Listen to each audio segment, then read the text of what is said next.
Demək, Mahmud qardaşımızın böyrəyi ağrıyırdı. Mənə dedi ki, mənə üçün bitki gətir.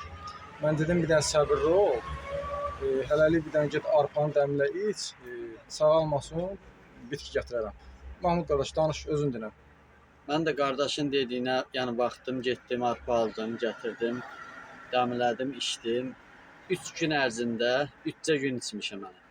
Böyrəyimin tam ağrısı dayanıb. Yəni ağrı deyilən şey yoxdur mənim böyrəyimdə. Yəni qabaq da çox ağrıyırdı.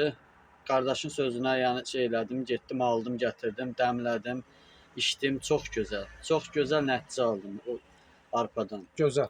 Hamı da yəni bunu eləsə daha gözəl olar. Yəni ki, iynə dərmana, ona buna şey ehtiyac yoxdur. Yəni arpa çox gözəldir. Yəni ki, mən də içdim, yəni xeyrini də görmüşəm, yenə də görürəm, yəni ki, yenə də içirəm.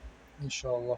Bir də onu deyim ki, baxın arpa 40 qəpik, 50 qəpik olan bir şeydir. 20 qəpik alsaz bəs eləyir. Yəni böyrəkdə olan iltihabı, soyuqluğu, deyərəm ki, kreatinə də yəni kömək eləyir. Kreatin də tənzimləyir. Bax belə. Allah köməyiniz olsun, minnətdaram.